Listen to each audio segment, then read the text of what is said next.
PA kita akan membaca Lukas pasal 7, kita baca ayat ke-36 sampai dengan 50. Seorang Farisi mengundang Yesus untuk makan di rumahnya. Yesus datang ke rumah orang Farisi itu, lalu duduk makan. Di kota itu ada seorang perempuan yang terkenal sebagai seorang berdosa. Ketika perempuan itu mendengar bahwa Yesus sedang makan di rumah orang Farisi itu, datanglah ia membawa sebuah buli-buli pualam berisi minyak wangi. Sambil menangis, ia pergi berdiri di belakang Yesus dekat kakinya, lalu membasahi kakinya itu dengan air matanya dan menyekanya dengan rambutnya. Kemudian ia mencium kakinya dan meminyakinya dengan minyak wangi itu. Ketika orang Farisi yang mengundang Yesus melihat hal itu, ia berkata dalam hatinya, jika ia ini nabi, tentu ia tahu siapakah dan orang apakah perempuan yang menjamahnya ini. Tentu ia tahu bahwa perempuan itu adalah seorang berdosa. Lalu Yesus berkata kepadanya, Simon, ada yang hendak kukatakan kepadamu. Sahut Simon, katakanlah guru. Ada 2 orang yang berhutang kepada seorang pelepas uang. Yang seorang berhutang 500 dinar, yang lain 50. Karena mereka tidak sanggup membayar, maka ia menghapuskan hutang kedua orang itu. Siapakah di antara mereka yang akan terlebih mengasihi dia? Jawab Simon, aku kira dia yang paling banyak dihapuskan hutangnya. Kata Yesus kepadanya, betul pendapatmu itu. Dan sambil berpaling kepada perempuan itu, ia berkata kepada Simon, engkau lihat perempuan ini? Aku masuk ke rumahmu, namun engkau tidak memberikan aku air untuk membasuh kakiku. Tetapi ia membasahi kakiku dengan air mata dan menyekanya dengan rambutnya. Kau tidak mencium aku, tapi sejak aku masuk, ia tiada henti-hentinya mencium kakiku. Engkau tidak meminyaki kepalaku dengan minyak, tetapi dia meminyaki kakiku dengan minyak wangi. Sebab itu aku berkata kepadamu, dosanya yang banyak itu telah diampuni, sebab ia telah banyak berbuat kasih. Tetapi orang yang sedikit diampuni, sedikit juga ia berbuat kasih. Lalu ia berkata kepada perempuan itu, dosamu telah diampuni. Dan mereka duduk makan bersama dia, berpikir dalam hati mereka, siapakah ia ini sehingga ia dapat mengampuni dosa. Tapi Yesus berkata kepada perempuan itu, imanmu telah menyelamatkan engkau, pergilah dengan selamat. Mari kita baca sekali lagi ayat yang ke-47. Sama-sama ya, ayat 47. Sebab itu aku berkata kepadamu, dosanya yang banyak itu telah diampuni, sebab ia telah banyak berbuat kasih. Tetapi orang yang sedikit diampuni, sedikit juga berbuat kasih. Lalu kita juga lihat Matius pasal 6 ayat yang ke-12 saja. Dan ampunilah kami akan kesalahan kami, seperti kami juga mengampuni orang yang bersalah kepada kami. Oke, jadi kita ini kan sering dengar ya, bahwa Yesus adalah jawabannya. Yesus itu jawabannya. Lalu kemudian kalau ditanya, pertanyaannya apa? Kalau jawabannya Yesus, pertanyaannya apa? Kira-kira apa pertanyaannya? Apa jawaban dari pertanyaannya apa? Kalau jawabannya adalah Yesus. Apa? Kan Yesus jawabannya. Kita mungkin pernah ingat ada lelucon beberapa waktu yang lampau ya, pernah diutarakan orang gitu. Ada anak dapat nilai 0 dalam pelajaran agama karena semua pertanyaan di dalam ujian pelajaran agama Kristen itu dia jawab dengan Yesus. Pertanyaannya ada 20 gitu ya. Dia jawab dari nomor 1 sampai nomor 20 Yesus, karena dia pernah dengar di gereja Yesus adalah jawabannya. Jadi semua pertanyaan dia jawab dengan Yesus. Berikut pertanyaan dalam pelajaran matematika barangkali ya. Dia jawab semuanya itu Yesus gitu. Tapi kan ini kan pasti hanya lelucon saja ya. Karena kita tahu bahwa Yesus adalah jawabannya itu adalah jawaban atas suatu pertanyaan. Ya, suatu pertanyaan. Tapi apa sih pertanyaannya? Apa itu pertanyaannya? Yang jawaban adalah Yesus. Kan bukan 1 tambah 1 sama dengan berapa.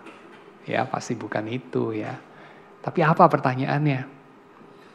Pertanyaannya adalah, ya, silakan saudara. Apa? Siapa penyelamat kita? Ini pertanyaan katekismus. Jawabannya adalah Yesus, betul. Kita bisa juga bertanya hal yang lain ya. Benar ini ya. Siapakah penyelamat kita? Tapi mengapa kita perlu diselamatkan? Dari apa kita diselamatkan? Kan itu ya. Jadi pertanyaannya adalah dosa. Jawabannya adalah Yesus. Tapi pertanyaannya sekali lagi adalah dosa itu apa? Ya, apa itu dosa? Nah, hari ini kita akan melihat apa itu dosa. Sehingga kita akan lebih jelas lagi apa itu dosa ketika kita melihat apa jawabannya.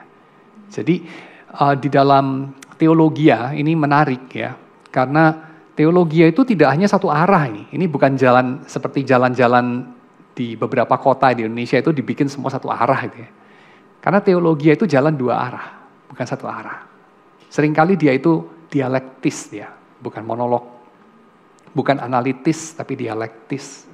Jadi bukan dari pertanyaan lantas jawaban lantas titik.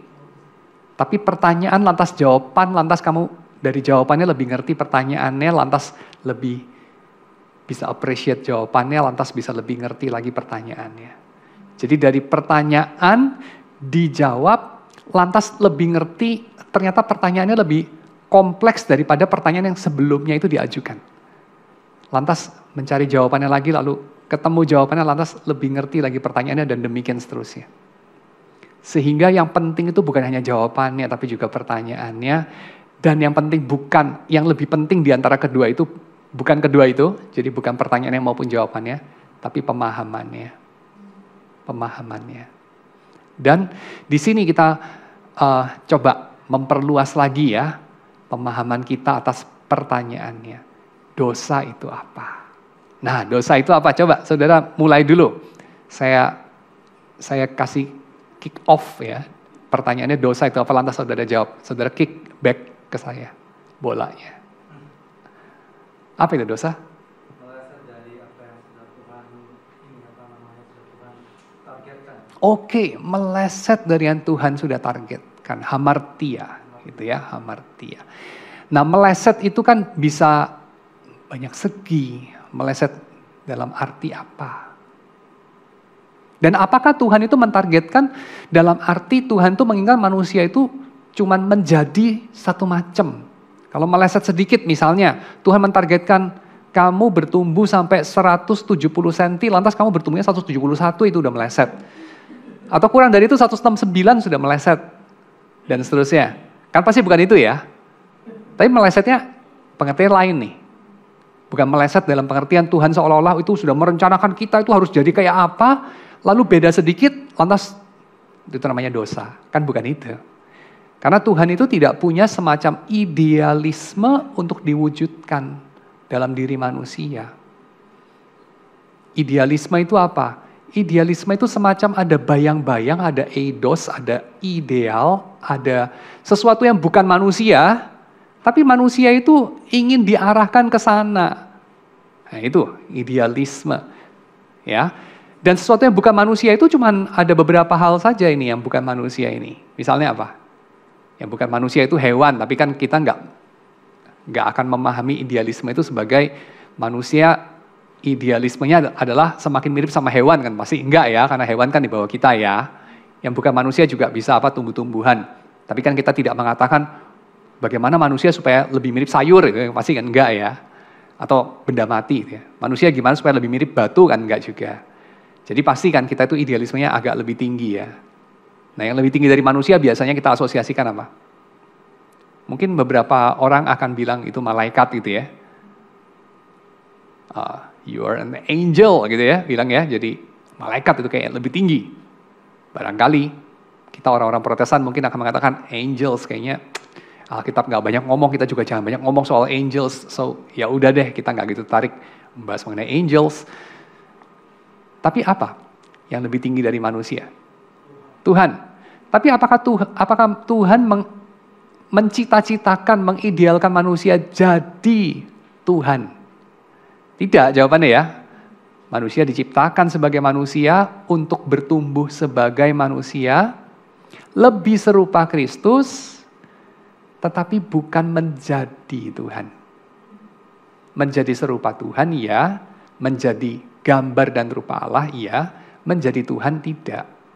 Karena manusia memang bukan Tuhan dan tidak pernah dicita-citakan jadi Tuhan. Nah, jadi sekali lagi manusia itu ketika dibilang meleset hamartia, itu pasti bukan meleset kok lu nggak jadi Tuhan, kok lu nggak becus jadi Tuhan, itu pasti bukan itu maksudnya. Ya, atau lu kok nggak becus jadi malaikat, pasti bukan itu maksudnya. Karena manusia memang tidak diciptakan sebagai malaikat. Malaikat itu ciptaan Tuhan, dan Tuhan sudah menciptakan malaikat. Jadi kan aneh kalau dia itu menuntut manusia supaya jadi kayak malaikat, itu aneh sekali. Ya, Tuhan kan tidak menuntut anjing jadi manusia. Dia tidak menyalah-nyalakan anjing, kamu ini dasar anjing, kenapa sih nggak bisa kayak orang? Kan nggak begitu ya, anjing ya bagus, dia jadi anjing. Ya, tapi kalau anjing jadi kayak sayur-sayuran, ya jadi nggak bagus. Ya, vegetative state mungkin si anjing karena ketabrak bajai, jadi nggak bagus ya. Tapi kalau manusia itu jadi kayak anjing juga nggak bagus. Jadi manusia ya harus kayak manusia. Manusia harus bertumbuh seperti manusia. Tapi kadang-kadang dia meleset dia, hamartia dia. Ya, tapi melesetnya ini kayak apa? Nah, ini kita coba untuk meraba, untuk kita menangkap ya. Melesetnya itu kayak apa sih manusia itu? Nah, melesetnya, kalau kita lihat di dalam Alkitab, itu ada beberapa gambaran. Yang mana gambaran itu sering kali kita hanya highlight seturut dengan latar belakang kita. Seturut dengan tradisi teologis kita. Atau ini, seturut dengan semangat zaman kita.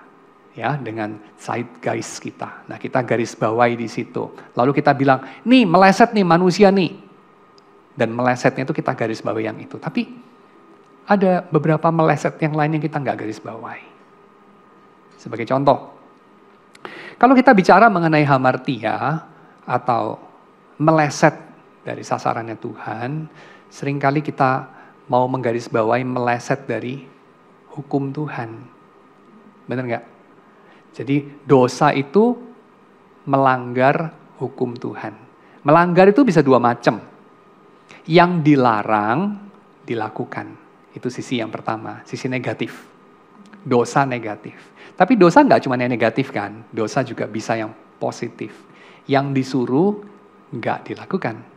Gitu ya. Yang dilarang dilakukan, sama yang disuruh nggak dilakukan.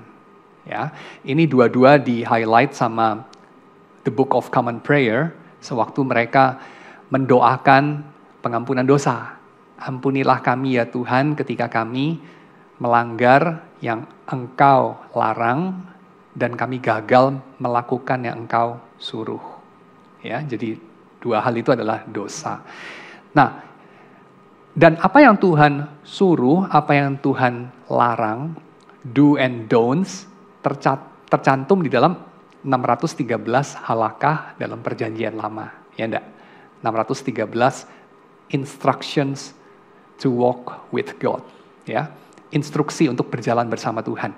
Ada 613, para rebai perjanjian lama itu coba untuk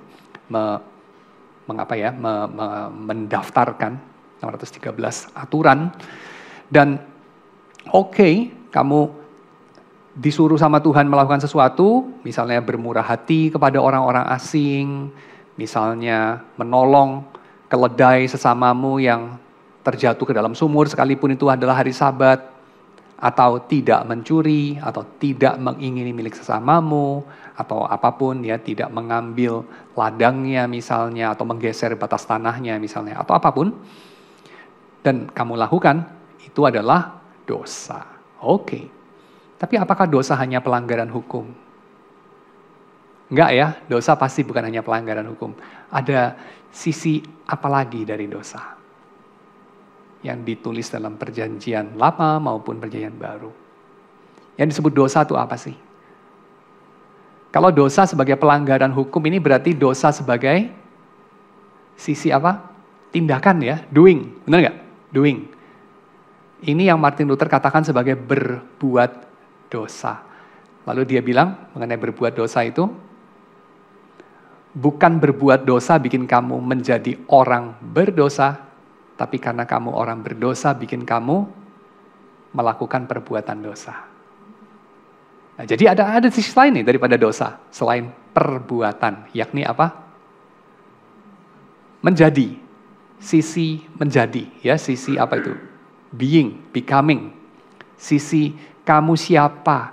Bukan kamu melakukan apa, tapi kamu siapa. Gitu ya. Nah, oke. Nah, sisi kamu siapa? Ini di-highlight sama bahasa Alkitab. Kalau dikatakan kamu itu berdosa, dia pakai istilah kamu itu sakit. Benar nggak sih? Sakit. Ya, kamu menjumpai banyak dalam nubuatan para nabi, Israel itu sedang sakit, bangsa ini sedang sakit. Ya, jadi ada sickness, ada illness. Kita sekarang memahami illness dalam kaitan sama dosa itu biasanya dikaitkan sama psikis, ya, illness, psikis. Jadi sakit atau ada sesuatu yang salah dalam batin, dalam jiwa kita. Tapi dosa bukan hanya berurusan dengan apa yang orang zaman dulu kaitkan dengan ranah jiwa, batin yang nggak kelihatan, software, tapi juga hardware. Ya, juga sisi materialnya, lagi pula hardware sama software kan saling terkait toh ya. Pikiran sama otak misalnya toh, mind sama brain gitu kan, terkait erat sekali, ya enggak? Benar enggak? Sakit jiwa sama sakit badan ini kan saling terkait sekali ya. Depresi misalnya, depresi itu kan ada dua sisi kan. Sisi psikologisnya, ada sisi fisiknya, ya enggak? Bener gak sih? Ya. Kalau orang depres, barangkali dia kurang lihat cahaya matahari, barangkali dia kurang oksigen, barangkali dia ada ketidakseimbangan hormonal tertentu dalam tubuhnya, barangkali ada sisi sosialnya juga, dan seterusnya ya. So ada sisi jasmani, selain sisi spiritual. So sakit, ini sakit dalam dua sisi ya, jiwa dan tubuh. Dan Alkitab bicara mengenai dosa sebagai suatu keadaan sakit, ya enggak? Sakit, keadaan abnormal, tidak berfungsi secara normal, tubuhnya, jiwanya, ya. Tapi apakah cuma berhenti di sana? Dosa dipahami sebagai pelanggaran hukum, keadaan sickness atau illness, sakit, kan tidak ya? Ada sisi yang ketiga, apa itu? Dosa sebagai suatu keadaan sosial. Keadaan sosial. Keadaan sosial yang sudah diturunkan turun-temurun, bergenerasi-generasi, sudah menjadi satu struktur sosial tertentu, baik itu struktur produksi, struktur konsumsi, struktur apa? Macam-macam, transaksi yang lain ya, transaksi sosial misalnya, struktur kekuasaan misalnya, struktur apapun. Manajemen pengetahuan, struktur, wah macam-macam. Dosa bisa dipahami sebagai struktur yang jahat. Struktur yang jahat. Betul ya? Social injustice, banyak di-highlight nih sama orang-orang seperti Amos misalnya. Yesaya misalnya. Ya toh? Misalnya apa? Penindasan. Nah penindasan ini kan tidak sama dengan sakit. Bener nggak? Penindasan dosa tidak? Dosa ya? Sama nggak dengan just pelanggaran hukum? Melanggar salah satu halakha? Nggak persis sama, tapi mengandung elemen itu. Ya, jadi ini kan lain nih ya. Kalau melanggar itu kan kamu mikirnya cuman, ini dosa nggak? Begini dosa nggak? Pak, aborsi dosa nggak Pak? Pak, kalau aborsinya masih umur seminggu dosa nggak Pak? Pak, kalau apapun ya, kamu bilang, merokok tuh dosa nggak Pak gitu ya? Kalau merokok nggak dosa, ngeganja dosa nggak Pak? Kalau misalnya ganja campur rokok dosa nggak Pak? Kalau berapa persen ganjanya baru dosa Pak? Dan seterusnya ya. Nah itu semua kan kita bicara mengenai pelanggaran aturan. Nah, ini lain dengan kondisi struktural, gitu. Kondisi struktural dalam masyarakat ya, baik itu elemen sosiologis, elemen ekonomis, elemen politis, elemen psikologis, dan seterusnya. Elemen kebudayaan. Seperti kita bilang kayak normalisasi dari perbudakan atau normalisasi dari diskriminasi rasial atau normalisasi dari struktur-struktur penghisapan dalam ekonomi, normalisasi macam-macam itu ya, manipulasi agama misalnya. dianggap normal, itu kan satu bentuk kejahatan struktural di dalam kebudayaan. Ya enggak? Contohnya, 1000 tahun adalah normal bagi perempuan mulai dari usia 2 tahun atau mungkin kurang sampai usia 60 tahun atau 70 tahun atau 80 tahun, tergantung dia mati kapan, untuk mereka mengalami penderitaan jasmani demi kecantikan dalam rupa kakinya diikat sampai remuk mulai dari umur 2 sampai umur 80. Demi status sosial naik, demi cantik. Dan bisa dinikahkan dengan laki-laki yang punya status sosial yang juga tinggi. Demikian dengan di Eropa, itu selama beberapa ratus tahun mereka pakai korset sehingga bentuk tubuhnya itu bisa kayak Barbie, bukan kayak babi, ya kan, convex dan konkav, ya itu bedanya ya, supaya konkav bukan convex, ya. So itu adalah dianggap sebagai sesuatu yang lazim, normal, dan saya akan katakan itu sebagai normalisasi kejahatan, ya, normalisasi kejahatan. Itu dosa yang beda nggak sama melakukan dosa? Somehow beda ya, bener nggak? Kalau kamu ikat kaki anakmu, dia nangis-nangis, kamu marahin, mau kawin sama orang miskin kamu, dan seterusnya. Mau kamu, jadi kayak babu-babu itu yang kakinya besar. Kamu marahin, kamu permalukan, dan seterusnya. Tapi diterima sama masyarakat, karena memang sudah 1000 tahun begitu. Kira-kira, kamu melakukan kesalahan atau pelanggaran hukum Tuhan tidak? Apalagi tidak ditulis hukumnya, tidak termasuk dalam salah satu dari 613 halakah itu misalnya. Kita bisa bayangkan hal yang lain ya, bukan hanya kecilin kaki ya, hal yang lain lah. Nah itu, kan bukan pelanggaran, tetapi sesuatu yang lazim, sesuatu yang baru dianggap jahat, apapun ya, jahat, tidak berperi kemanusiaan, bodoh, kejam, penuh dengan tahyul, sombong, apapun, oleh generasi berikutnya. Pada generasi yang bersangkutan mah, itu normal. Mereka clear conscience, sudah sering mendengar istilah itu, clear conscience. Hati nurani saya bersih, tidak menuduh saya. Yes, saya setuju. Karena apa? Karena hati nurani kan dibentuk oleh kebudayaan. Betul ya? Ya hati nurani daripada ibu-ibu Chinese, walaupun itu maybe Kristen juga, tidak menuduh dia waktu dia bebet kaki anaknya demi cantik dan demi apa. Karena ini kan tidak salah. Hati nurani tidak menuduh dia. Tapi dosa tidak. Setelah sekarang kita sadari. Atau punya budak misalnya. Atau mungkin punya pekerja-pekerja yang dibayar sedemikian rupa sehingga mereka tidak akan pernah punya masa depan yang lebih baik dari hari ini misalnya. Itu, kamu merasa bersalah enggak? Tidak. Tidak. Kenapa? Karena hati nurani kamu kan dibentuk oleh zaman. Ini namanya structural sin. Quite different dengan pelanggaran hukum. Yang keempat, Alkitab juga ngomong mengenai dosa sebagai kematian. Kamu sudah mati. Karena kamu hidup di dalamnya. Efesus pasal 2 ya. Masih ingat ya? Kamu itu hidup di bawah komando, di bawah pengaruh, di bawah kuasa dari penguasa kerajaan angkasa. Roh yang bekerja di antara orang-orang durhaka. Kamu hidup di dalamnya. Itu sebabnya aku menyebut kamu mati. Ya, Paulus katakan dalam Efesus pasal yang kedua. Kamu sekalian sudah mati.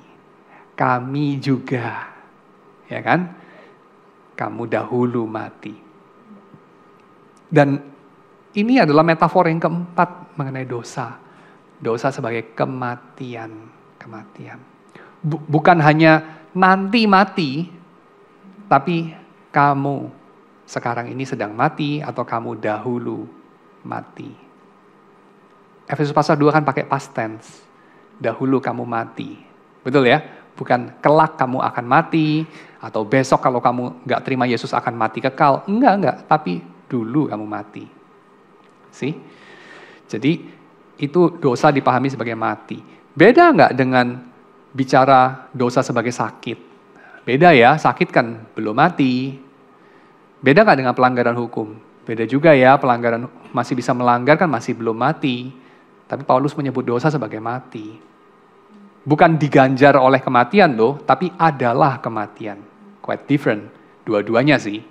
Nanti akan diganjar kematian, tapi keadaanmu dalam dosa adalah keadaan mati. Alias bukan hidup.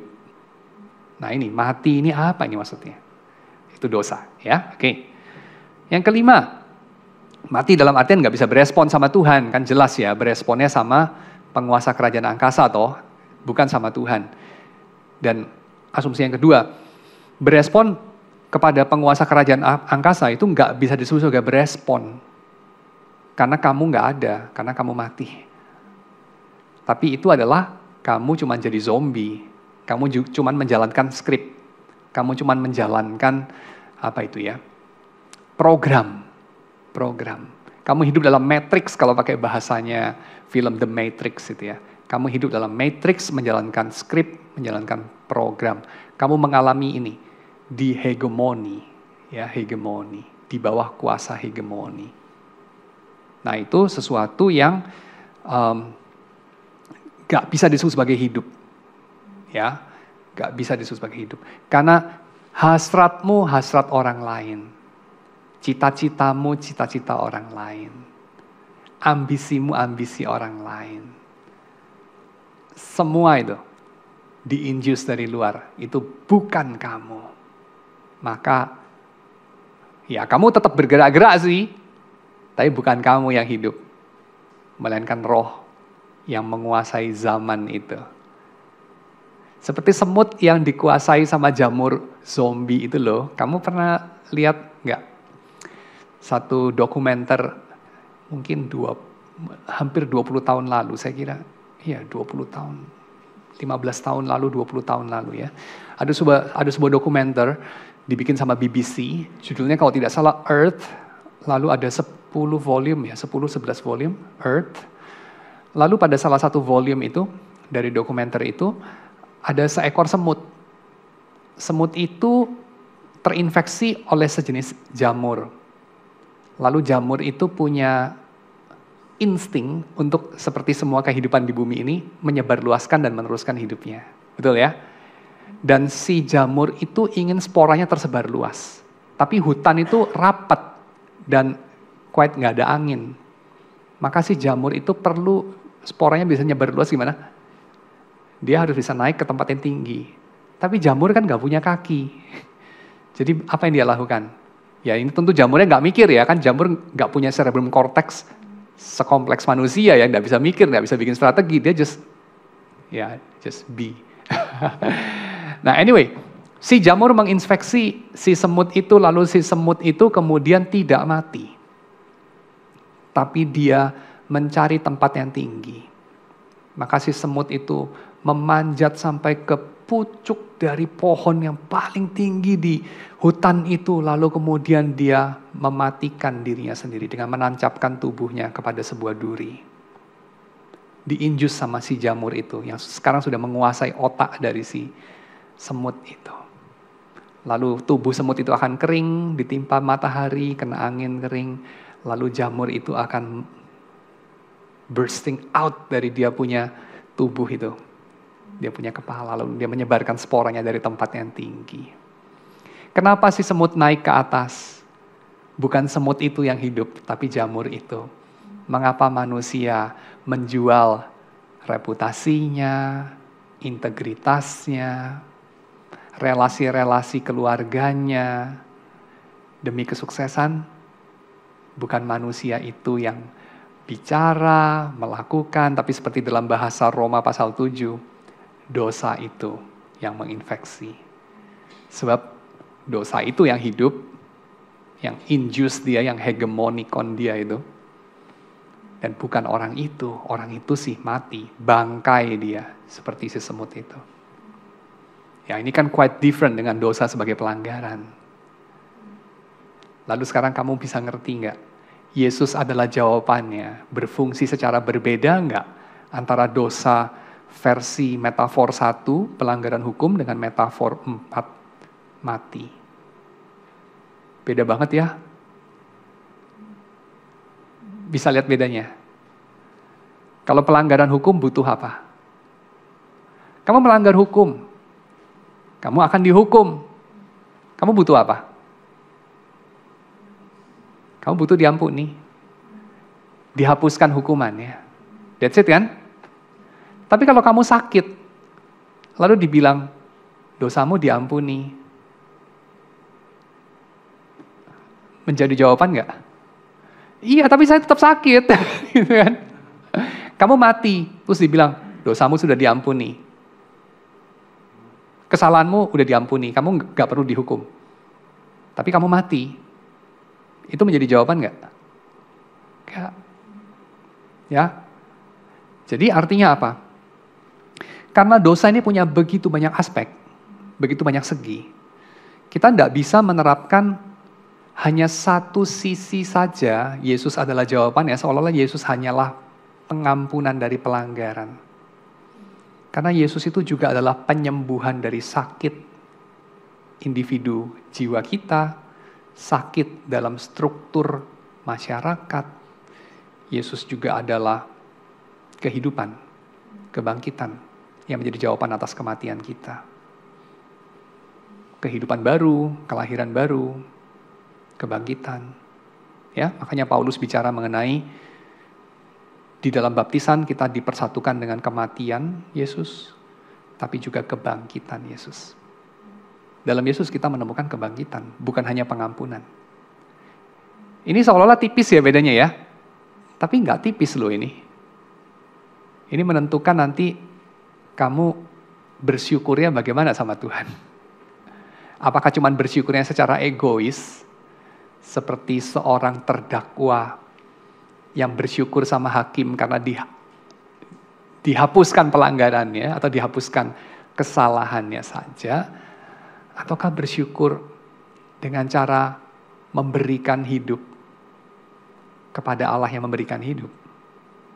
Beda loh itu. Ada metafor yang lain nggak mengenai dosa?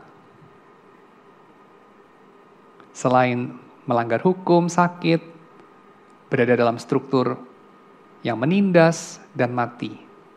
Ada metafor yang lain. Saya mencatat setidaknya masih ada 5 lagi. Yang nomor 5 adalah keterasingan, estrangement atau alienation. Ini menjadi lebih jelas kalau kita memahami istilah alienasi. Apa itu keterasingan? Terasing berarti kamu tercerabut dari akarmu, terasing berarti kamu tercerabut dari konteksmu, terasing berarti kamu menghidupi eksistensi yang tidak otentik, terasing itu berarti kamu tidak menemukan rumah. Kamu tidak menemukan rumah. Tidak heran kamu merindukan sebuah tanah air yang kamu nggak pernah lihat. Tidak heran ada tema-tema romantik yang sering kali muncul dan kayaknya resonan di hati banyak orang. Ya, tema-tema di mana orang itu merindukan sebuah tanah air yang dia nggak pernah lihat. Far sickness, bukan cuman homesickness, tanah air yang dia pernah lihat tapi sekarang dia nggak di situ, tapi tanah air yang dia nggak pernah lihat, nggak pernah dia alami, tapi dia rindukan. Jadi yang sekarang dia alami apa dong? Yang sekarang dia alami adalah keadaan keterasingan, keadaan longing, keadaan restless. Makanya di dalam Yesus ada jawaban dalam arti, marilah datang kepadaku engkau yang berletih lesu dan beban berat, sebab aku akan memberikan rest kepadamu. Keterasingan. Kita ini asing dalam tubuh kita sendiri, asing dalam lingkungan kita, asing dalam zaman kita, asing dalam profesi kita, asing dalam eksistensi kita. Kita homeless. Tapi dalam Yesus kita menemukan rumah. Masih ada lagi. Yang keenam, yang tipis-tipis bedanya sama nomor 5. Enmity, permusuhan. Ya, permusuhan, enmity. Manusia, kata Katekismus Heidelberg yang pertama. Manusia itu mengalami apa? Berada dalam keadaan perlu penghiburan. Ya, dalam keadaan yang tidak ideal. Dan penghiburannya adalah apa? Penghiburan kita dalam hidup dan mati. Bahwa dalam tubuh dan jiwa kita adalah apa jawabannya? Masih ingat Katekismus Heidelberg? Pertanyaan nomor 1.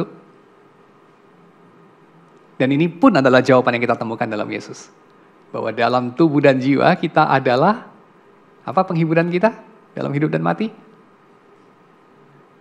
Dan ini khususnya menjawab masalah keterasingan, menjawab masalah enmity. Apa itu? Apa jawabannya? Iya, Kristus ngapain kita? Dalam tubuh dan jiwa kita adalah milik Tuhan. Milik. You belong to God. Coba Anda pikirkan ini sebentar. Kenapa saya adalah milik seseorang, sesuatu, Tuhan dalam hal ini, itu bisa menghibur? Kenapa ya? Kan aneh ya, seharusnya yang menghibur itu kan kamu memiliki. You have something more. Itu seharusnya menghibur kan? Dulu kamu gak punya, sekarang kamu punya, itu kan? Tapi ini enggak loh. Penghiburan adalah kamu sekarang dimiliki. Wow, aneh banget. Dimiliki kok menghibur, aneh sekali. Really. Tapi kamu paham itu? Kamu paham? Bagaimana memahaminya? Kapan terjadi satu keadaan di mana kamu dimiliki dan kamu merasa tidak ingin kemana-mana lagi? Kamu bisa menyebutkan seperti Mazmur 23 itu. The Lord is my shepherd, I shall not be in want. Keadaan apa itu? Ketika kamu dicintai. Benar enggak? Ketika kamu diingini mungkin bagi beberapa orang. Ketika kamu diakui. Lewat kamu dibutuhkan. Makanya beberapa orang itu bisa melakukan pengorbanan yang besar, konsisten, memikul tanggung jawab yang besar. Karena diam-diam mereka membutuhkan itu. Mereka membutuhkan untuk diakui eksistensinya lewat pelayanan mereka. Ya. Jadi bukan hanya kalau mereka memperoleh sesuatu, tapi kalau mereka boleh memberi sesuatu. Bahkan kalau mereka boleh memberi seluruh hidup mereka. Dan di dalam Tuhan, kita menemukan ini loh. Kita menemukan bahwa kita itu dimiliki. Dunia itu menawarkan apa sih? Setan menawarkan apa pada Yesus? Loncat dari sini, sembahlah aku. Aku akan memberikan semuanya ini kepadamu. Jadi penghiburannya versi setan, apa itu? Engkau akan memiliki. Betul ya? Engkau akan memiliki. Penghiburan versi Zacharias Ursinus, Caspar Olevianus. Berakar pada Alkitab sih. Penghiburannya adalah engkau dimiliki. You belong to someone. And that someone loves you. Dan dia memberikan dirinya sepenuhnya bagi kita. Nah, itu menjawab apa? Itu menjawab the problem of alienation and enmity, hatred, ya. Dan Katekisme Heidelberg kan pada sisi yang lain juga pertanyaan nomor 5 kalau tidak salah ya, menjelaskan mengenai apa sih problem kita sehubungan dengan perintah Tuhan, ya, perintah Tuhan adalah mengasihi Allah dan sesama, dan problem kita sehubungan dengan itu adalah bahwa kita tidak mengasihi Allah dan sesama karena dalam natur kita ada sesuatu yang berlawanan dari itu. In our very nature kita itu membenci Allah dan membenci sesama kita. Jadi jawabannya apa atas permusuhan ini? Ini pun dosa kan ya? Jadi dosa bukan hanya perbuatan ya, dosa juga being and becoming. In your very core, in your very being, ya, itu adalah kamu itu berdosa. Dan dosa artinya apa? Dalam hal ini bahwa kamu memusuhi Allah. Kamu memusuhi sesamamu, dan dengan cara itu kamu sebenarnya doing harm to yourself. Kamu memusuhi dirimu sendiri juga sebenarnya. Kita self-harming lewat memusuhi sesama kita dan memusuhi Allah. Ya. Oke, dan jawaban Yesus apa? Jawaban Yesus adalah perdamaian. Benar gak sih? Rekonsiliasi. Beda gak rekonsiliasi sama pengampunan? Beda ya. Beda loh, itu dua sisi yang berbeda. Kamu tidak dihukum lagi, padahal kamu harusnya dihukum. Kan gak bicara apa-apa mengenai rekonsiliasi. Belum, betul ya? Jadi itu sisi yang lain dari dosa. Kalau kita tidak menyadari ini, ya kita hanya melulu ya dosa itu pokoknya melanggar hukum, melulu dihukum, melulu urusannya takut, melulu urusannya bagaimana biar nggak takut. That's it. Tapi dosa lebih dari itu dan Yesus lebih dari itu. Oke. Masih ada yang lain? Dosa cuma itu?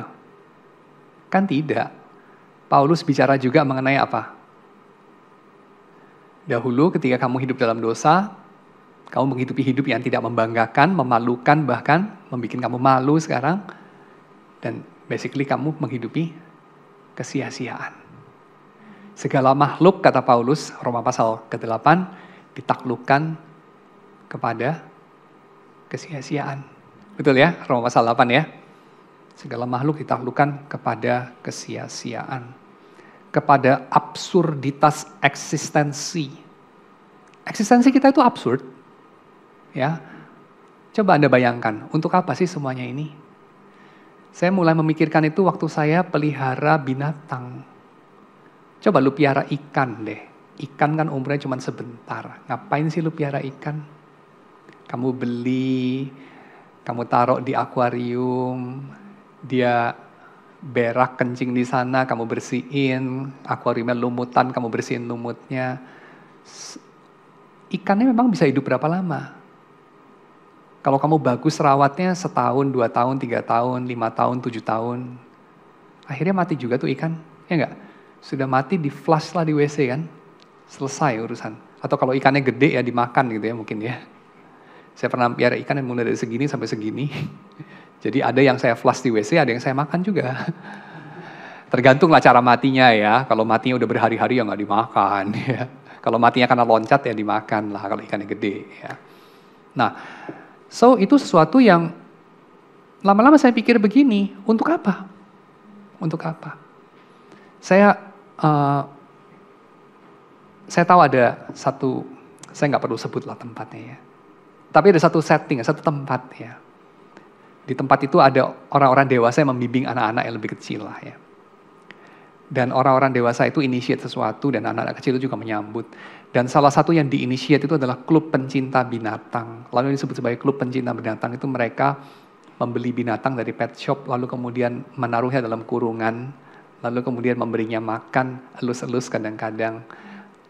Lalu setelah saya coba menempatkan diri saya dalam posisi binatang itu. Kalau binatang itu bisa mikir sekompleks manusia tentu dia nggak bisa.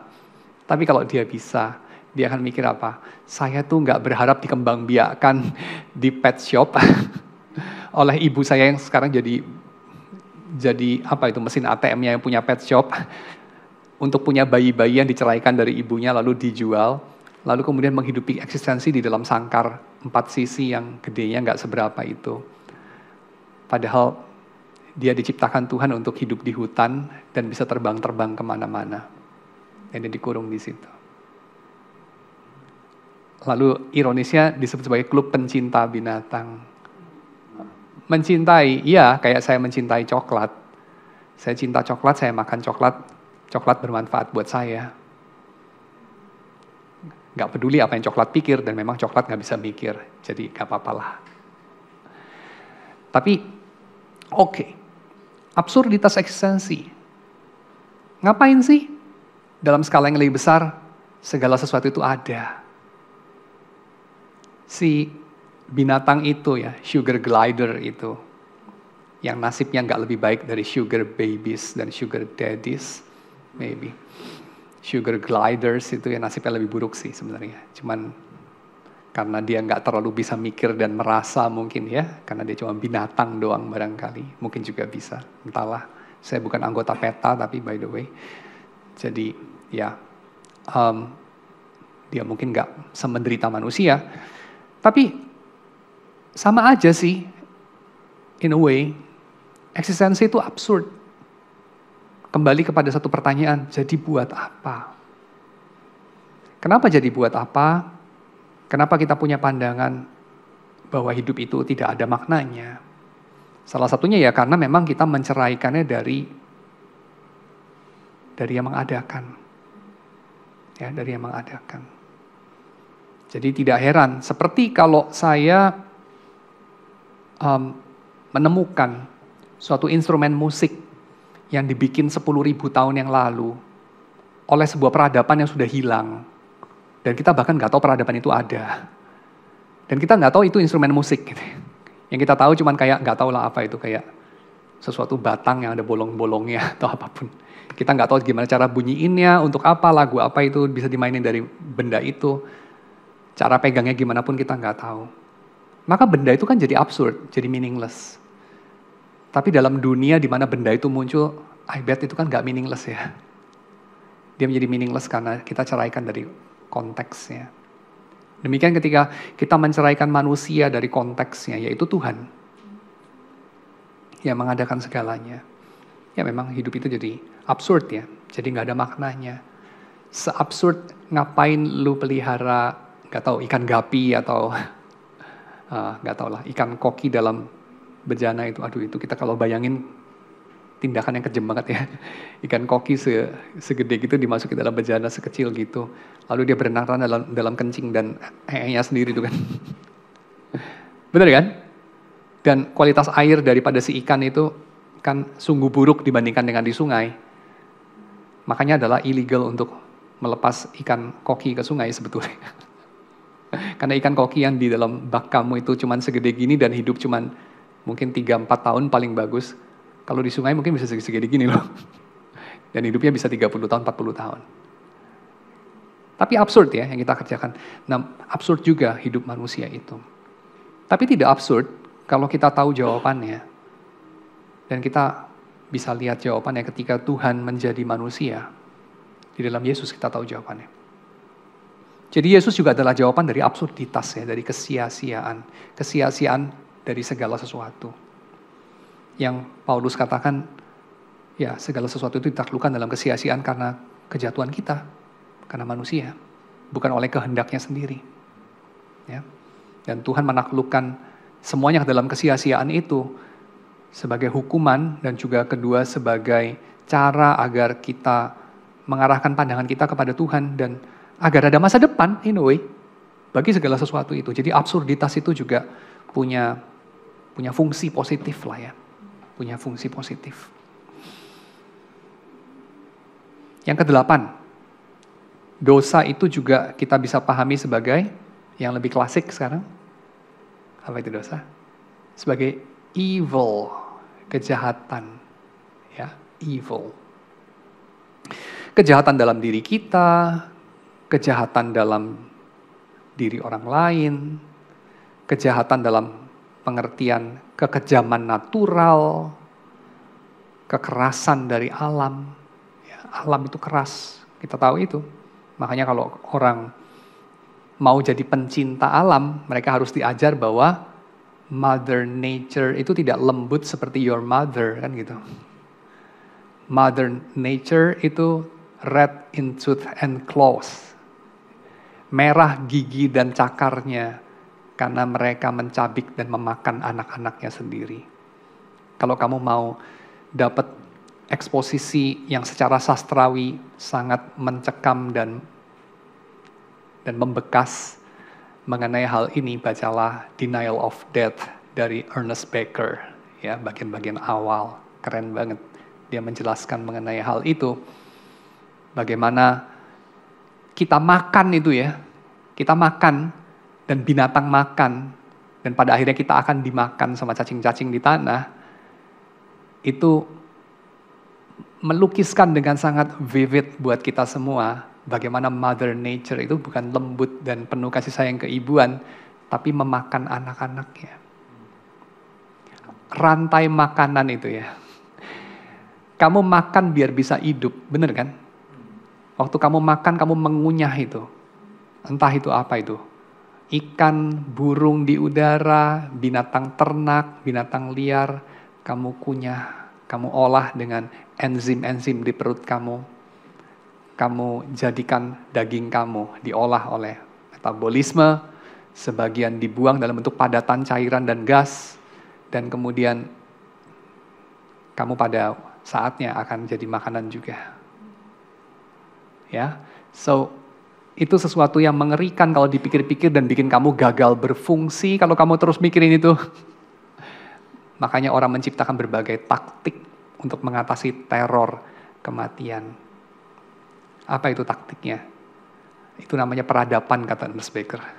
Taktik itu namanya peradaban. Orang bikin red races dari anak SD sampai jadi profesor, kayak gitu. Tapi sudah gitu nggak lama menjadi tua dan mati, ya, that's it. Jadi antara kamu lahir sampai kamu dicerna cacing, dibikinkan programnya supaya jangan sering-sering kamu mengingat nasibmu itu. Ya, so, ya, oke, dibikinkan distraksi biar tidak terlalu bisa ingat. Kalau distraksi dalam bentuk kebudayaan itu perlu usaha, kadang-kadang tidak meyakinkan, nggak semua orang bisa menikmati, ya udahlah. Dalam sejarah kita menyaksikan, mungkin itu sebabnya dalam hampir semua peradaban ada yang namanya minuman beralkohol. Supaya lupa sedikit sama kenyataan. Karena kenyataan itu yaitu absurd dan ada kejahatannya. Kejahatan dalam diri kamu, dalam diri orang lain, dalam alam. Dan terakhir juga kejahatan dari sesuatu yang kita nggak lihat. Sesuatu yang tidak hanya menimbulkan fear, tapi menimbulkan sesuatu yang lebih daripada fear. Suatu, apa itu ya istilahnya ya, satu keadaan awe barangkali ya, campuran antara kagum sama takut. Jadi dalam bahasa Inggris itu ada dua istilah itu dipakai ya. Kalau fear itu objeknya kita tahu. Kalau fear itu gini loh, kamu takut sama harimau itu fear. Kamu takut sama bom itu fear. Kamu takut sama orang jahat itu fear, karena objeknya itu jelas kelihatan. Tapi kalau kamu takut sama entah, ya kamu takut sama entah, ya entah itu macam-macam lah, dibikinkan cerita untuk menangkap yang entah itu. Kuntilanak, genderuwo, tuyul, whatever, ya. Atau ini, orang-orang yang berbeda sama kita. Orang-orang beragama lain, orang-orang dari kalangan lain, kadang-kadang atau seringkali perempuan, atau apapun yang kita anggap asing, tak dapat dimengerti. kemudian kita mengalami itu. Semacam dread di hadapan yang kita tak dapat pahami. Nah, ini kita sebut sebagai, objeknya itu kita sebut sebagai evil. Dan somehow kita mengetahui dalam dunia ini ada itu, ada evil itu ya, metaphysical evil. Dan Yesus adalah jawabannya, karena Yesus melalui cara-cara 2000 tahun yang lalu, melalui cara-cara orang 2000 tahun yang lalu memahami dunia. Kita nggak tahu sih sebenarnya bagaimana kalau pada zaman kita, karena Yesus lahirnya kan 2000 tahun yang lalu. Tapi dari catatan-catatan Injil, kita mendengar bahasa-bahasa semacam Yesus mengusir roh-roh jahat dari orang-orang yang dikuasai roh jahat, orang-orang di Gerasa misalnya, ya, dan seterusnya. So, Yesus pun adalah jawaban dari ini, dari kejahatan, ya, dari evil. Dan Yesus juga adalah jawaban dari moral evil. Ya, kalau tadi itu cosmological evil atau metaphysical evil, nah yang ini moral evil, atau kita bisa sebut saja golongan-golongannya ya, istilah-istilah yang ada kaitan sama itu. Evil dalam arti malice, ya, evil dalam arti itu vices, ya, sifat-sifat buruk, ya, sifat-sifat jahat. Evil dalam arti itu niat-niat yang gelap, kekejaman misalnya, sadisme misalnya, atau mungkin kembaran dari sadisme, masokisme misalnya, dan seterusnya dan seterusnya. Ya, jadi psychological aberrations lah ya, psychological dark reality gitu.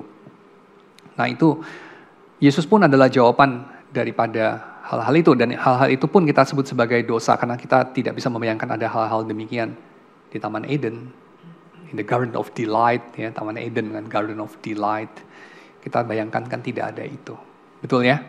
Jadi dalam Yesus ada jawaban dari kejahatan dalam arti moral. Ya. Oke, so saya mau simpulkan dalam skema supaya kita bisa coba grasping ini. Kalau kita pakai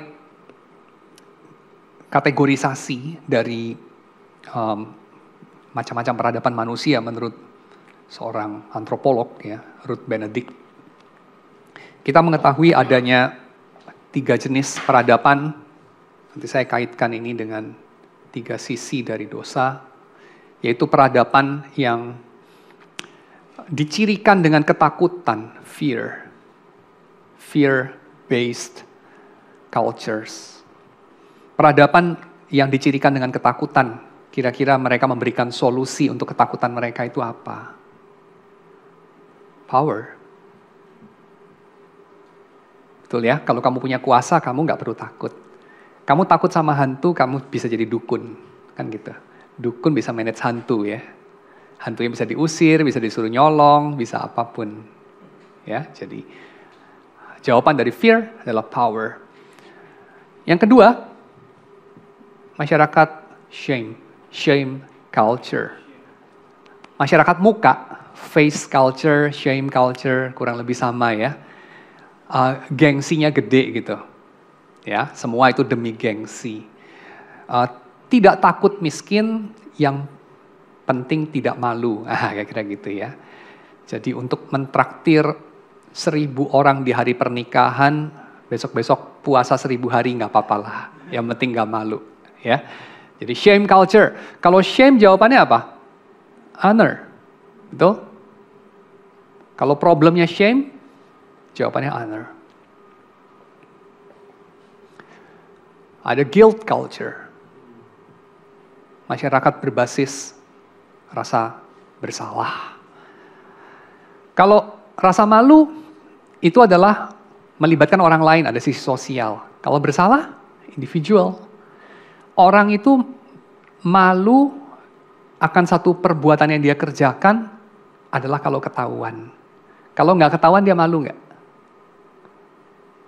Kalau nggak ketahuan dia nggak malu. Ya, memalsukan gelar misalnya. Memalsukan gelar itu bikin malu kalau apa?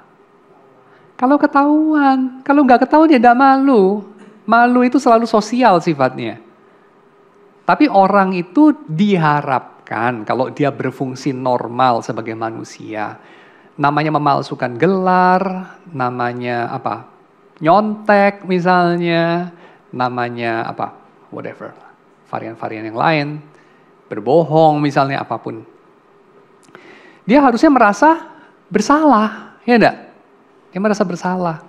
Rasa bersalah itu perlu nggak sih sampai harus ketahuan baru merasa bersalah? Tidak. Ya. Merasa bersalah itu juga ketika tidak ketahuan. Ketika tidak dihukum. Ya, kalau dihukum itu kita bicara mengenai fear. So, guilt ini obatnya apa? Kalau kamu merasa bersalah, obatnya apa? Diampuni, dibenarkan. Kalau kamu punya justification-nya, kamu tidak feel guilty lagi. Ya enggak? Yesus adalah justification kita. Yesus memberikan kepada kita kuasa, kepadaku telah diberikan kuasa di surga dan di bumi. Karena itu jadikan segala bangsa muridku. Betul? Ada efek itu ya? Dan Yesus adalah, in a way, kebanggaan kita. Status kita yang baru. Dari musuh Tuhan menjadi anak-anak Tuhan. Dari orang-orang yang tidak punya kewargaan, kata Paulus, dalam dunia ini, menjadi anak-anak Allah. Menjadi warga kerajaan surga. Betul ya? Mendapatkan honor, mendapatkan status yang baru. Lalu sekarang kita mau golong-golongkan dari ke-9 yang tadi. Kalau kasusnya itu pelanggaran hukum, itu kira-kira kita masukkan di mana pelanggaran hukum? Fear, shame, atau guilt? Guilt ya, benar nggak? Apa ini? Breaking the law, ya, trespasses, ya. Forgive us our trespasses, versinya KJV untuk doa Bapa kami kan? Nah ini masuknya kan di sini. Double S nggak sih? Gak tau lah. Anggap aja bener. Kalau fear apa? Kalau fear. Orang takut sama kejahatan toh. Sama evil intention, ya, malice. Sama apa lagi? Sama evil power, ya. Cosmological evil. Sama setan lah, takut setan lah gitu kan. Kan kamu tidak bilang, saya merasa bersalah ketemu setan, enggak gitu kan. Atau saya merasa malu ketemu setan, dan enggak gitu. Tapi saya takut sama setan kan gitu ya. Satu atau di hadapan orang jahat. Kamu pernah nggak sih merasakan ada orang-orang tertentu itu, ini pakai bahasanya agak new age, mengeluarkan aura kejahatan gitu ya. Kamu lihat dia itu takut gitu. Ada ya orang-orang begitu ya, benar nggak? Orang-orang yang nggak tahu deh, mungkin ya saya bayangkan ya, orang-orang yang somehow dikuasai kejahatan. Dikuasai kejahatan. Dalam bahasa yang lebih mistikal kita bilangnya dirasuk setan gitu.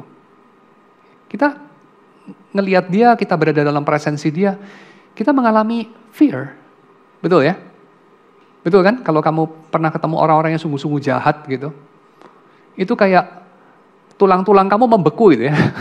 Bone chiller mereka itu. Nah, kalau shame, yang murni shame apa? Alienation ya tentu ya. Sekarang kita lihat kombinasi-kombinasinya. Kalau kombinasinya guilt sama shame, kira-kira dihuni sama apa? Guilt sama shame.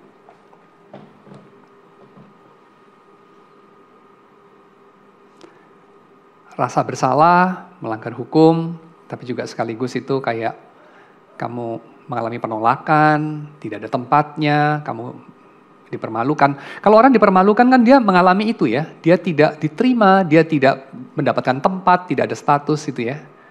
Nah kalau digabung, irisan dari guilt sama shame, jadinya apa? Hah? Diskriminasi kan di sini nih. Apa itu? Diskriminasi, penghinaan, ya. Apalagi itu? Sekaligus melanggar, sekaligus ada alienasi. Ya. Bully mungkin ya. Tapi bully mungkin ada hubungan sama ini nanti. Sama fear juga. Lalu, irisan yang lain. Guilt sama fear. Apa di sini? Sekaligus kamu takut, sekaligus kamu merasa bersalah. Gimana dengan ini? Condemnation. Yang kita rayakan dalam lagu-lagu himne kita kan? Free from condemnation dan segala macam ya. Kutukan. Hukuman dosa kan gitu kan? Ya, itu kan sekaligus kebersalahan sama ketakutan akan hukuman. Ketakutan itu muncul dari akan dihukum, merasa bersalah karena secara internal hati nurani kita menuduh kita. Betul ya? Lalu bagian tengahnya. Bagian tengahnya nih kita isi apa ini? Yang sekaligus guilt, fear sama shame. Kita isi apa?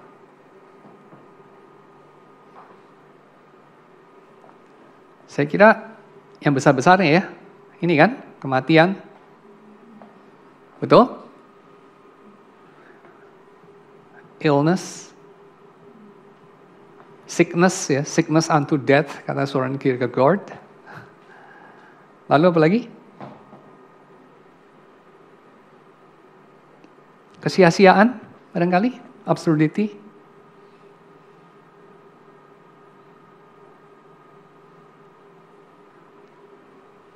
Bener nggak?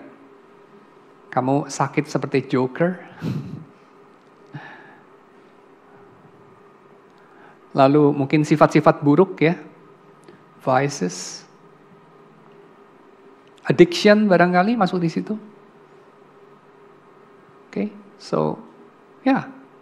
Nah di sini kita melihat bahwa semuanya ini, the whole thing, is sin. Dan kita itu tidak mengerti ini sepenuh-penuhnya sampai kita melihat kepada Yesus. Maka menjadi ngerti kita ya, apa yang dikatakan sama William Willimon. Kalau dia pernah bilang begini, William Willimon ini seorang pengkhotbah yang salah satu pengkhotbah paling top itu ya.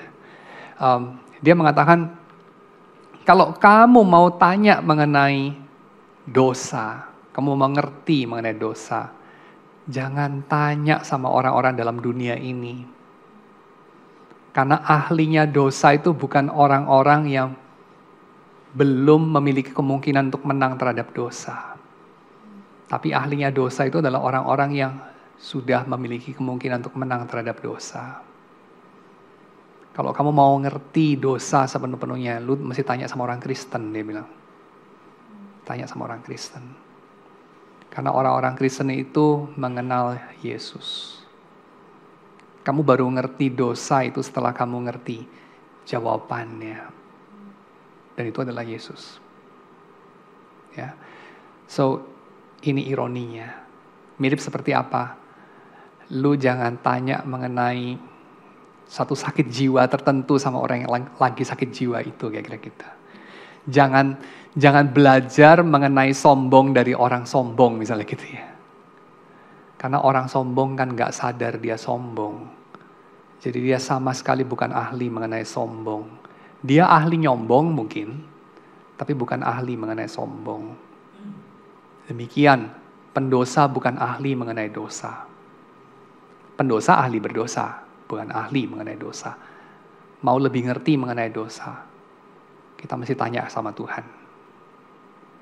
Tapi Tuhan yang harus menjadi juga sama seperti kita, supaya kita bisa ngerti Dia ketika Dia menjelaskan kepada kita apa itu dosa. Dan kita tahu Tuhan yang menjadi sama seperti kita adalah Yesus. So, ya, makin kita mengenal Yesus, makin kita mengenal dosa in a way. So, yang kita tidak kenal itu lebih menguasai kita sih daripada yang kita kenal. Ya, jadi dosa itu akan makin bisa untuk kita in a way kuasai, seperti yang disuruhkan Tuhan terhadap Kain. Tuhan kan nyuruh sesuatu kepada Kain. Apa itu? Kamu harus bisa berkuasa atasnya, kalau tidak dia berkuasa atas kamu. Dalam hal ini kemarahan. Dalam hal ini iri hati. Kan gitu kan? Jadi kamu harus bisa menguasai dia, kalau enggak dia menguasai kamu. Jadi ya, orang berdosa bagaimana bisa menguasai dosa seperti yang Tuhan panggilkan kepadanya? Jawabannya ya nggak bisa. Tapi bisa dibikin jadi bisa di dalam Yesus. Ya. Karena Yesus sudah melakukan sesuatu. Apa yang Yesus lakukan? Kalau kita bicara addressing ke 9 aspek dari dosa. Karena Yesus sudah memberikan jawaban atas ketakutan kita, kesalahan kita, dan rasa malu kita. Ketakutan kita mendapatkan jawaban di dalam Yesus, karena Yesus sudah memperoleh segala kuasa di bumi dan di surga. Dan rasa malu kita sudah dipulihkan atau sudah diberikan jawaban oleh Yesus lewat rekonsiliasi, lewat adopsi, lewat pemberian status yang baru. Ya. Dan kesalahan kita lewat dia mati menggantikan kita, lewat penal substitution. Ya. Yang addressing condemnation definitely. Dan status yang baru ini adopsi, definitely addressing alienation, ya, dan addressing juga ini marginalisasi. Kan Yesus adalah Yesus yang duduk makan bersama dengan seperti tadi kita lihat perempuan berdosa itu, ya, pemungut cukai, duduk makan dengan orang kusta, duduk makan dengan orang-orang yang dipinggirkan oleh masyarakat Yahudi dan seterusnya, ya. Dan tentu ini. Kalau kita bicara tiga-tiganya. Oke, nah sekarang saya masuk kepada apa yang dibahas sama si J.B. Phillips ya. Ini tadi tambahan dari saya. Phillips menggarisbawahi ini, yang saya ambil dari Matius pasal 6 ayat 12 itu ya. Yaitu dia bilang pengampunan dosa di dalam cerita-cerita Injil tidak didasarkan kepada sesuatu yang kita biasa asosiasikan dengan pengampunan dosa itu. Yaitu apa? Biasanya pengampunan dosa kita asosiasikan sama orang itu diampuni berdasarkan penyesalannya. Ya nggak sih? Lu itu nyesel juga enggak gitu ya. Atau ini, lu tuh merasa malu juga enggak. Atau lu tuh merasa bersalah aja enggak. Atau lu takut aja enggak. Maka biasanya orang itu menggedor-gedor 3 hal itu. Rasa takut, rasa malu, dan rasa bersalah. Dan mereka pikir itu adalah membajak sawah, membajak hati kita supaya siap ditaburi oleh Injil. Maka sebelum orang itu diberikan berita mengenai Yesus mengasihi kamu, Yesus itu berkuasa menyelamatkan kamu dari kematian. Yesus itu mengampuni dosamu. Sebelum itu, mereka harus di-drill dulu nih. Ya, di-drill dulu, diciptakan dulu kebutuhannya. Lewat apa? Disadarkan akan kebersalahannya dong. Gimana cara menyadarkan kesalahan? Di guilt trip, dibikin merasa bersalah. Betul ya? Disalah-salahkan. Perlu dibangkitkan perasaan nanti biar bersyukur kalau diterima sama Tuhan. Perlu dibajak dulu nih salahnya nih, digemburkan dengan cara apa? Dipermalukan, ditolak, dibikin jadi kayak saya itu minder banget akhirnya.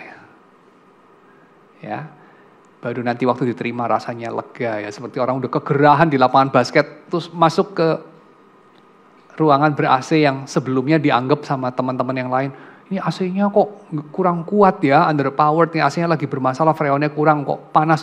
Tapi anak-anak yang baru dari dijemur-jemur di lapangan basket masuk, kayaknya kayak di surga gitu ya. Nah, supaya begitu ya, terus jadi ditolak-tolak dulu, dipermalukan dulu, diciptakan kebutuhannya, biasanya begitu. Dan biar ada kebutuhan untuk nanti diberikan rasa aman, kemenangan di dalam Yesus itu dia bisa bersyukur, ditakut-takuti dulu. Ditakut-takuti dengan gambaran neraka. Neraka tuh kayak gini dan segala macam, ditakut-takuti. Kata Phillips, ini strategi yang buruk. Ini strategi yang buruk. Kenapa? Karena Yesus nggak melakukan itu juga. Bukan karena nggak efektif. Efektif loh. Mungkin efektif loh. Tapi Yesus tidak melakukan itu. Kita amat sangat jarang ya mendengar Yesus itu guilt trip orang. Kecuali orang yang self-righteous, kata Phillips. Seperti orang Farisi. Seperti para imam yang merasa benar sendiri. Lebih benar daripada, lebih righteous daripada orang-orang lain. Nah itu baru Yesus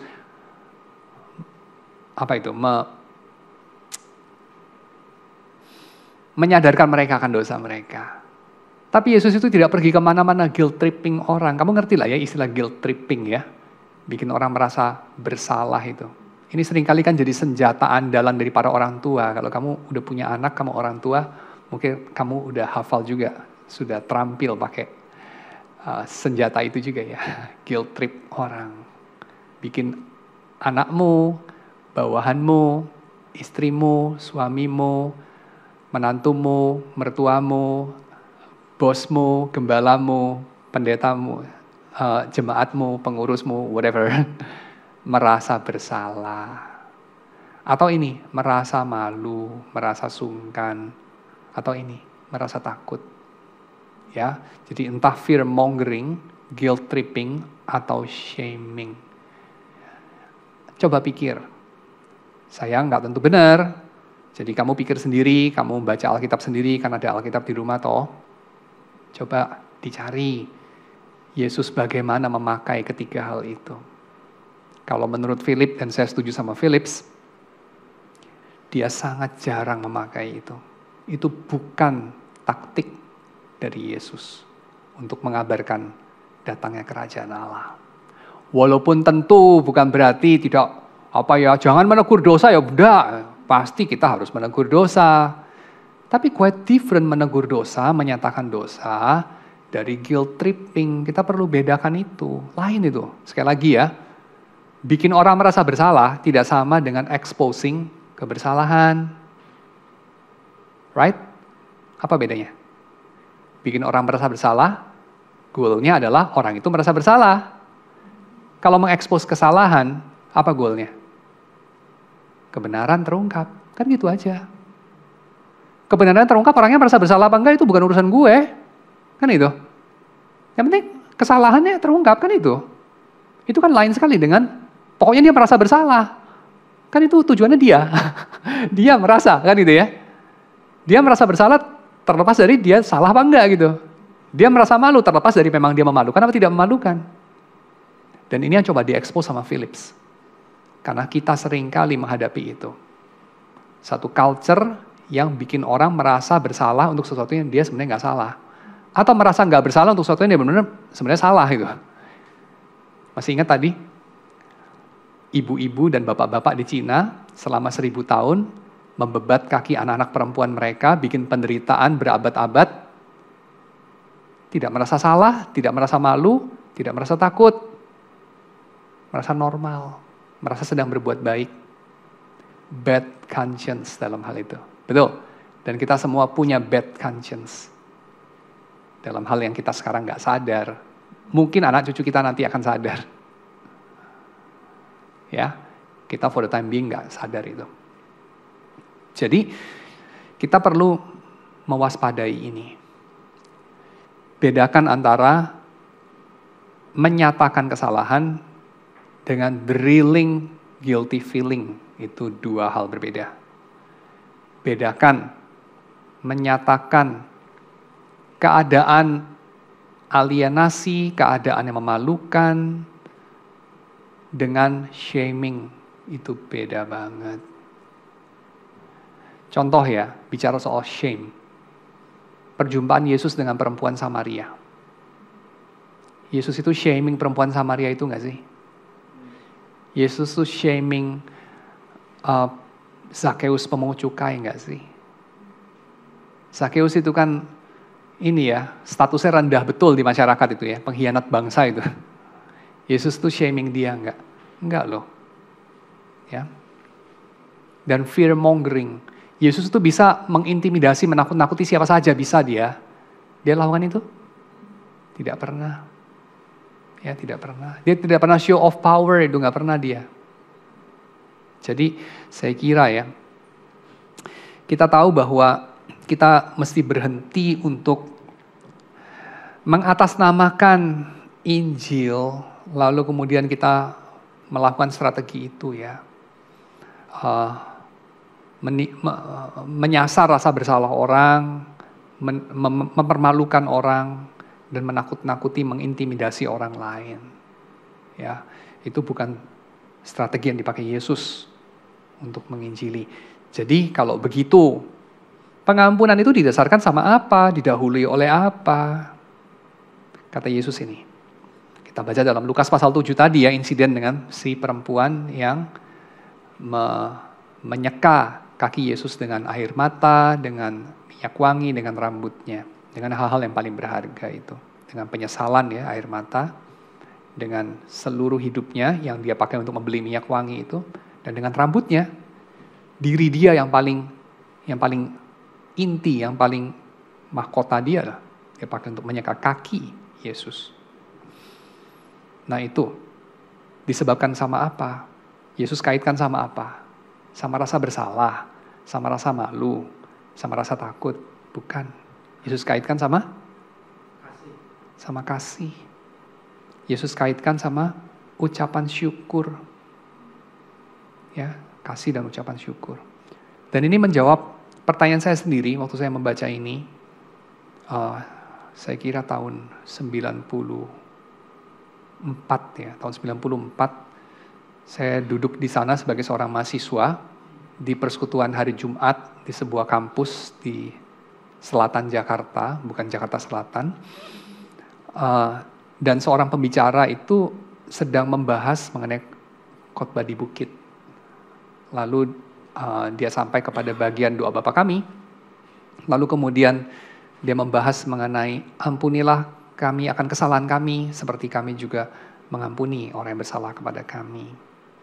Lalu kemudian saya bertanya sama dia, kalau gitu kalau kita nggak mengampuni, Tuhan nggak mengampuni kita dong. Kalau gitu pengampunannya Tuhan itu didasarkan pada pengampunan kita kan. Jadi Tuhan itu juga nggak bisa dibilang penuh anugerah. Karena apa? Karena kalau kita nggak mengampuni dulu, kita nggak diampuni. Kan gitu kan logiknya. Lalu dia nggak menjawab sih. Dia basically evading the question. Dan saya setelah pikir-pikir memang pertanyaannya sulit sih. Dan itu pertanyaan yang sekarang saya menyadari waktu membaca bukunya Phillips, oke, kurang lebih itu jawabannya. Karena pengampunan itu tidak dikaitkan sama penyesalan, perasaan bersalah, perasaan malu, perasaan takut. Tapi pengampunan itu dikaitkan sama apa di sini? Sama ucapan syukur. Pengampunan itu dikaitkan sama mengampuni itu titik kontaknya di mana? Mengampuni orang lain dan menerima pengampunan Tuhan. Titik kontaknya di mana? Titik kontaknya itu adalah pada menerima penerimaan Tuhan. Menerima penerimaan Tuhan. Menerima pengampunan Tuhan. Maka orang yang menerima penerimaan Tuhan, ya, addressing dia punya shame, menerima pengampunan Tuhan, dia akan dicirikan dengan mengampuni dan menerima orang lain. Dan ini sesuatu yang saya kira tidak sama ya dengan mengampuni supaya diampuni, tapi menerima pengampunan dan dengan demikian tidak punya alasan untuk tidak mengampuni dan memiliki segala alasan dan segala dorongan untuk mengampuni. Walaupun mungkin belum bisa, ya, tetapi punya kerinduan untuk itu. So, pengampunan dikaitkan itu sama kasih dan ucapan syukur. Ya, saya kira ini sesuatu yang perlu diluruskan, ya, sehingga kita nggak perlu merasa bersalah ketika kita tidak merasa bersalah atau kurang merasa bersalah. Apalagi akan hal yang sebenarnya bukan salah, ya. Dan kita perlu juga untuk memeriksa rasa bersalah kita. Jangan-jangan kita sering merasa bersalah untuk sesuatu yang sebetulnya nggak salah sih. Tapi di-induce oleh kebudayaan. Misalnya ya, dalam 1000 tahun sebelum revolusi kebudayaannya Mao Zedong itu ya, mungkin ada banyak ibu-ibu yang merasa bersalah karena waktu kecil nggak tegaan, anaknya nggak diikat kakinya, sehingga waktu gede kakinya nggak terlalu kecil. Mungkin ibu-ibu yang anaknya kakinya agak besar, atau kakinya besar sekali alias sebenarnya normal, merasa bersalah dan merasa malu. Saya gagal menjadi ibu. Kenapa? Anak saya kurang cantik. Kenapa? Kakinya bukan kaki lotus. Saya kira itu jumlahnya bisa jutaan loh di Cina. Ibu-ibu seperti itu. Perlu nggak dia merasa bersalah? Kan nggak perlu. Dia nggak boleh merasa bersalah, dia nggak boleh merasa malu. Sih, jadi kita perlu memikirkan ulang itu. Kalau di konteks dalam Roma 1 ayat 24 kan ditulis bahwa Tuhan akan give them over to their reprobate minds. Itu kan buat kita itu kan kayak peringatan ya.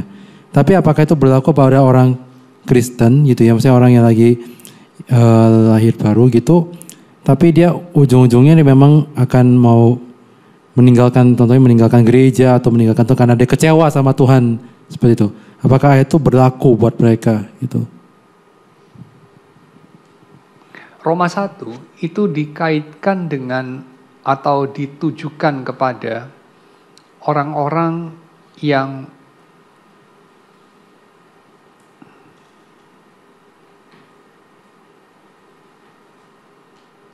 belum lahir baru, saya kira. Roma 1.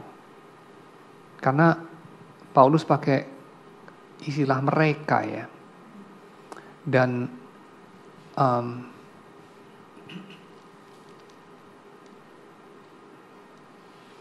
ini khususnya ditujukan kepada Gentiles, kepada orang-orang yang bukan Yahudi. Tapi kemudian nanti dalam Roma pasal 3, Paulus katakan itu baik orang-orang ini ya, Gentiles, maupun orang-orang Yahudi, umat Allah. Mereka sama-sama orang berdosa, sama-sama tidak mencari Allah, sama-sama bukan orang benar, tidak ada kebenaran sedikit pun dalamnya. So, jadi kalau pertanyaannya apakah bisa dikenakan kepada orang Kristen ya, Allah menyerahkan mereka kepada pikiran-pikiran mereka yang jahat dan seterusnya. Saya kira tidak, karena kenyataannya Allah memberi orang itu iman, Roh Kudus berkarya dalam diri orang itu sehingga dia berpaling kepada Kristus. Itu kan sudah tidak membiarkan mereka dalam kejahatan mereka. Itu saya kira. Kalau dosa warisan itu masuk yang mana ya Pak? Dosa warisan dalam pengertian original sin, dalam pengertian dosanya Adam dan Hawa. Cerita dalam Kejadian pasal yang ketiga, ini adalah cerita paradigmatis yang menceritakan bagaimana orang Israel bisa dipanggil untuk menjadi umat yang punya misi tertentu dalam dunia ini. Jadi Kejadian pasal 1, 2, 3, pasal ke-4 sampai ke-12, sampai ke-50, itu semua adalah prelude ya, kayak The Hobbit buat Lord of the Rings, untuk seluruh cerita dari kitab Keluaran sampai Ulangan. Dan dengan demikian, kita harusnya membaca Kejadian itu, buku Kejadian, sebagai suatu bagian dari jawaban Tuhan atas identitas Israel. Identitas Israel yang terpanggil menjadi bangsa yang dipilih Allah untuk menjadi berkat bagi bangsa-bangsa lain. Dalam hal ini menjadi bagian dari jawaban atas kejahatan. Nah, lantas kemudian diceritakan dalam Kejadian pasal yang ketiga, kenapa bisa ada kejahatan dalam dunia ini. Nah, itu Kejadian 3 itu fungsi di sana. Jadi kalau ditanya dosa asal ya, dosa warisan itu atau dosa apa itu? Dosanya Adam lah ya. Itu tempatnya di mana? Dalam skema ini mungkin ya. Coba ada di mana? Ada nggak faktor guilt waktu Adam bersembunyi misalnya dari langkah Tuhan? Adam bilangnya apa? Hai Adam, di manakah engkau? Lalu apa jawabannya Adam? Aku, coba kita lihat aja ya Kejadian 3 ya, biar lebih pas ya.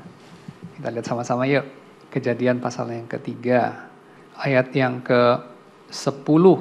Ketika aku mendengar bahwa engkau ada dalam taman ini, aku menjadi takut.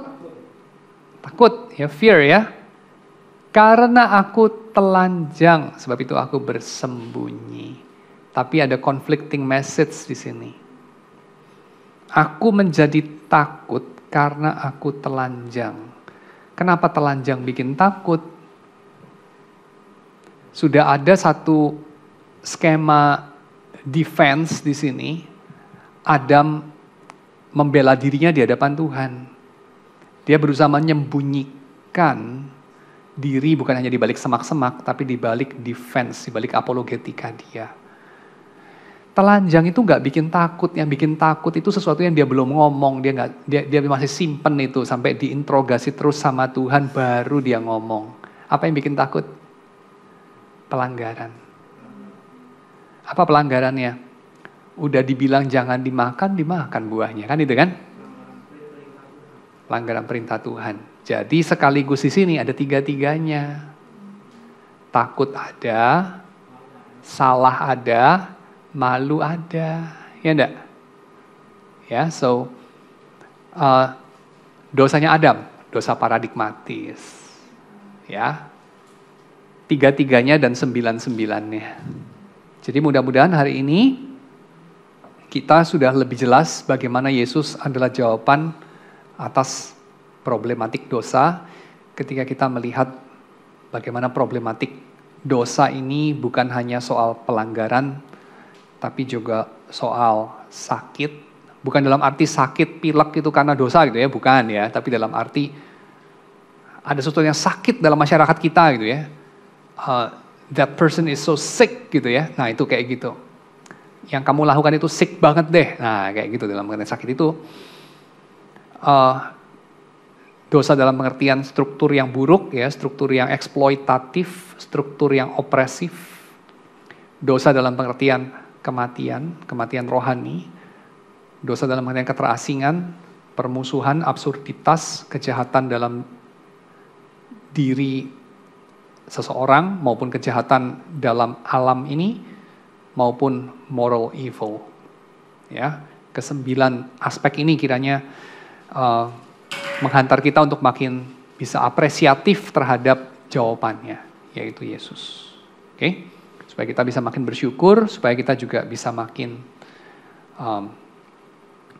menjadi berkat melalui kehadiran kita di bumi ya. Kehadiran kita yang mengampuni, kehadiran kita yang menerima, kehadiran kita yang menghapuskan rasa takut. Karena Tuhan kita bukan Tuhan yang menakut-nakuti, tapi Tuhan yang mengatakan jangan takut. Ya, kepada orang-orang yang takut. Kalau kita bagi orang Kristen itu menganggap itu sebagai satu perbuatan dosa atau sah-sah aja gitu Pak? Gini, kita tidak bisa expect orang Yahudi itu berlaku seperti orang Kristen kan ya. Seperti juga orang Yahudi tidak boleh expect orang Kristen berlaku seperti orang Yahudi. Tapi, oke, kita bypass hal itu. Tapi gini, ngapain sih orang Yahudi itu berdoa di tembok ratapan? Apa yang mereka doakan? Kenapa mereka melakukan hal itu? Jawabannya, seperti kita lihat dalam kitab ratapan, kita lihat dalam ending dari kitab nabi-nabi, yang mereka doakan itu adalah datangnya Mesias. Pemulihan dari bait suci. Karena buat mereka bait suci runtuh bukan cuma sekedar bangunan roboh. Tapi rada mirip seperti peristiwa 9/11. 9/11 itu bukan cuma dua bangunan kembar pencakar langit roboh di New York, bukan cuma itu. Tapi urusan pengharapan yang dijangkarkan kepada kapitalisme mengalami gangguan yang serius, roboh ya. Nah, sebuah tatanan dunia roboh pada hari itu. Nah, demikian pada saat bait suci yang dibangun sama Salomo itu roboh. Lalu kemudian dibangun lagi sama Esra, lalu dihancurkan lagi sama Titus.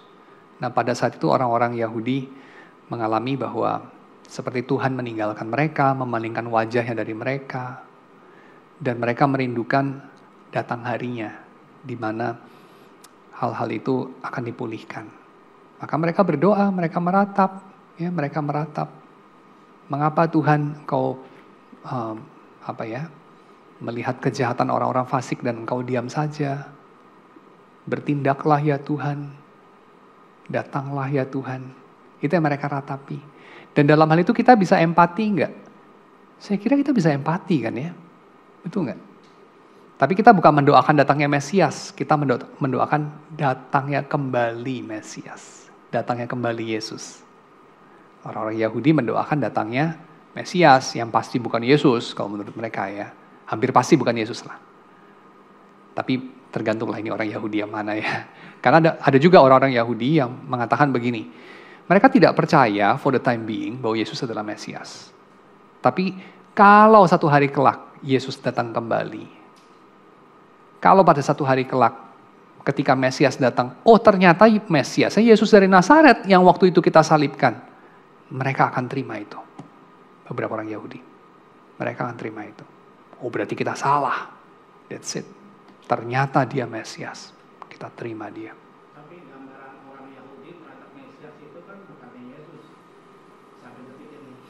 For the time being. Tapi ketika Yesus datang kedua kali, seorang pengajar perjanjian baru di Universitas Bar Ilan, seorang Jewish scholar, bukan orang Kristen, namanya Pinchas Lapid, dia mengatakan kalau pada hari datangnya Mesias itu, hari penghakiman Tuhan itu, ternyata Mesiasnya Yesus, tidak ada halangan apa-apa menurut saya, bagi orang Yahudi untuk menerima, dan saya kira itu posisi yang sangat masuk akal. Kalau itu Pak, kalau misalkan kita sebagai orang Kristen, kalau kita ikut berdoa di tembok ratapan, berdoa seperti orang Yahudi itu, apakah itu berdosa? Dengan segala atribut orang Yahudi. Mungkin iya. Saya kira Itu bukan panggilan kita. Tapi berdosa loh. Tergantung dosa yang mana. Mungkin maksudnya dosa perbuatan ya. Bukan praktik yang baik lah. Saya nggak akan bilang berdosa, tapi bukan praktik yang baik lah. Saya akan mengatakan beginilah. Seperti dikatakan Petrus itu ya kepada, dan juga Yakobus kalau tidak salah ya. Petrus lah mungkin itu ya. Jadi kayak, masa kamu menaruhkan beban yang kamu sendiri sebagai orang Yahudi tidak mampu pikul kepada orang-orang lain. Tapi ini memang kita bukan menaruhkan beban kan, siapa yang nyuruh gitu kan. Jadi yang nyuruh juga mungkin diri sendiri yang melakukan dengan sukarela. So ya, agak beda sih memang situasinya. Tapi kalau ditanya salah nggak, saya kira gini deh, kita nggak perlu ikut-ikut sama orang lain lah. Kayak mungkin beberapa agama itu seperti kurang afdol kalau nggak ikut-ikut budaya daripada asal muasal agama itu gitu ya. Nah kita kan orang Kristen nih. Orang Kristen tidak mengenal hal itu. Ya. Kalau kamu perhatikan ya, agama-agama dalam dunia ini kan masing-masing tuh ada asal muasalnya ya. Lalu asal muasalnya ini kan seringkali jadi semacam bentuk kebudayaan yang paling afdol untuk dianut oleh semua penganut agama yang bersangkutan dari bangsa lain kan. Gitu ya kira-kira ya. Jadi misalnya kayak kalau kamu menganut Hinduisme mungkin kamu ya membaca kitab suci dalam bahasa India gitu ya. Lalu kamu pergi ke Sungai Gangga atau whatever. Itu kayaknya bisa lebih afdol gitu. Ya kan? Tapi kalau dalam agama Kristen, saya tanya, kita pergi ke mana? Coba, tanah air kita di Kristen tuh di mana kita? Ke Roma. Paling benar kan gitu ya, ke Roma ya. Tapi betul asal muasal kita dari Roma? Kan bukan. Yerusalem. Yerusalem itu punya yang mana? Yerusalem versi yang mana? Kosmopolitan kan Yerusalem itu. Yerusalem versi orang Roma, Yerusalem versi orang Yahudi, Yerusalem versi pendatang-pendatang. Masalahnya agama Kristen itu, gereja, ulang tahunnya itu kan hari Pentakosta itu kan. Di hari Pentakosta itu terjadi apa sih? Maka saya kira kita nggak usah lah ikut-ikut tradisi agama-agama dalam dunia ini yang sepertinya punya tanah air yang kalau lu nggak kesana atau nggak menganut budaya dari bangsa itu lu kayak kurang afdol gitu. Karena apa? Karena kita di dalam Yesus justru menganut ini, internasionalisme, bukan tribalisme, tapi internasionalisme. Karena ada intertribal, internasional, intergenerasional. Salib itu jembatan. Maka menurut saya kemunduran kalau kita mau mengenakan identitas ke-Yahudi-Yahudian. Lucu itu. Ya, seperti mungkin beberapa orang menyebut Yesus sebagai Yeshua